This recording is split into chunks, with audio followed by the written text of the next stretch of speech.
Hello today everyone, and welcome to Ancient Eclipse Collections. My name is Matthew Henson, and on today's video we're going to get right into it. We're going to do part 2 of the Stone Cold discussions. Now in the first part of the Stone Cold discussions, we went over the Red Garnet Stone, which I have back here again, and I would like to show you guys a little bit and remember how red and beautiful and delicious that they look. Not to say necessarily delicious, but they have a really nice smooth texture and they're really pretty. And I wanted to get into some more of the properties of the Red Garnet Stone. And we want to get right into why, again, we do these stone cold discussions. And again, we're going to be talking about the stones, and I'm going to be getting to you cold, which is going to be straight and it's going to be direct. And we're going to have these discussions that's going to speak about the properties of the stones and about maybe different stories or different things that we want to get into about the stone, or maybe the properties of the stone that will lead into a story. And we talked about some of the properties of the Red Garnet Stone in the first video, which I'll briefly go over them. Again, this is one of the most commonly found stones on Earth, so that's making it accessible to all the population of Earth. It is perfect in blood regeneration and the regeneration of the lungs, and to help the blood function properly. And it balances the sex drive.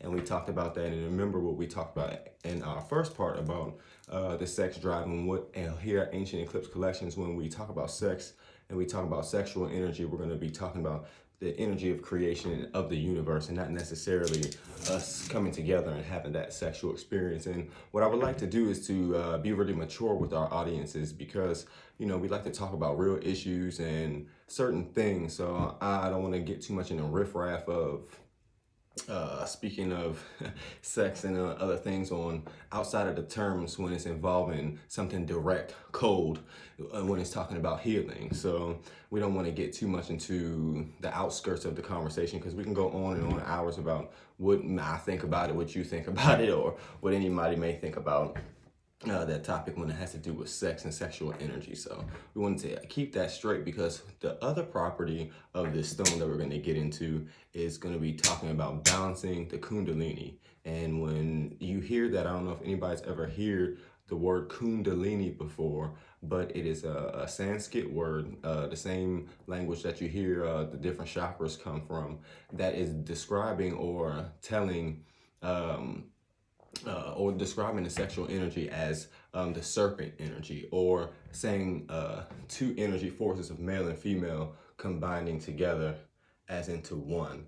If anybody knows what the caduceus is, it is the medical symbol for the whole medical field. If you've seen an ambulance, if you've seen, I don't think it's on a fire truck, but if you've seen an ambulance, you see the caduceus, and you have this image of these two serpents going up and meeting into one, and that's exactly what the Kundalini is. And it's funny, because if you didn't think about it to make reference to the medical field and the Kundalini, it's like, okay, so they're not necessarily talking about penetration and sex. They're obviously talking about something that involves your health, something that involves your life. So you might want to think about that when just viewing different things into the world and what symbols and things mean. So I thought that was really interesting for you guys to want to hear about, that Red Garnet Stone can help balance the Kundalini. And I want to also describe to people, or tell you, that the Kundalini energy, like you would say, well, what is this? And, how do I know I feel it? How do I know it's present? But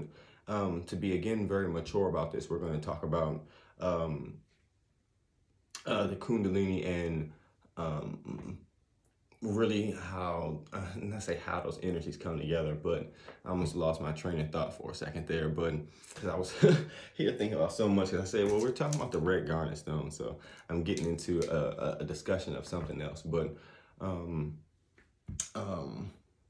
when you start to feel the Kundalini, so when you start to feel the Kundalini, we want to think about when you're feeling, in a sense, horny, or you're feeling aroused, in a sense, not in a sense, but you're feeling aroused, and you start to get that thirst, or you start to get that eye, and you start to get that things start opening up, almost like a flower starting to open up. Before you get fully aroused, it grows into a certain part. So it starts at some one point, and then it's all the way here. And then once you climax, it's all the way here. And then all you feel is that energy come down. But when you start to feel that beginning sensation, like, oh, wow, you feel you're getting into it. That's actually your Kundalini. It is starting to move and it's starting to rise. And at the point of orgasm, that is when it actually has risen to its climax. They call it climax.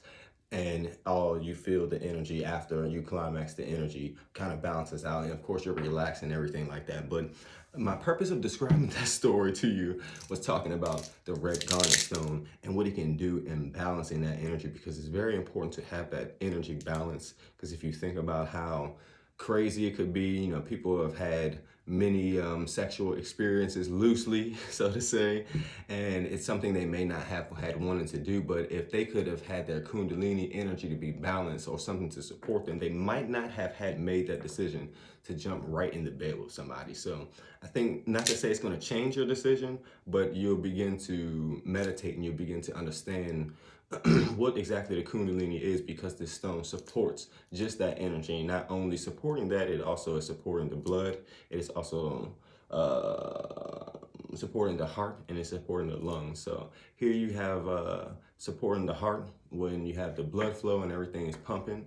So it's really pinpointing in working with the energies of the body, some of the main vital energies of the body. So this is why I like using this stone so much, because of the benefits that it brings to the wearer.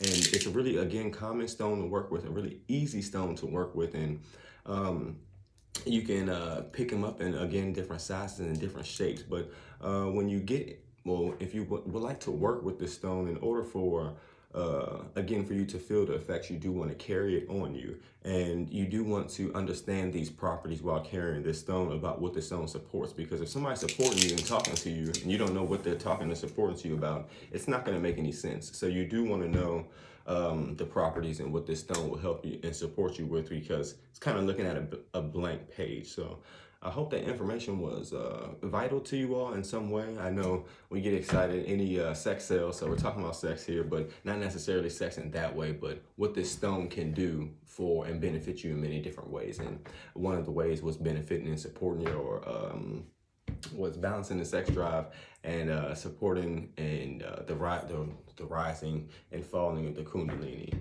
and the control of the Kundalini. So that's why we really got into that discussion. And you'll look more in, well, when we look more into other stones have properties about other things like past traumatic experiences and past life experiences, that we'll get into that too. But because of the stone kind of deals with the energy and and help to balance and support the sexual energy, we got into the topic about sex, but we're not going to keep talking about a whole bunch of things that involve, well, we could, but it's going to be on a really mature, different level that you're probably not used to hearing it. So if you don't want to get into those things, or if you're starting to understand it, that's good.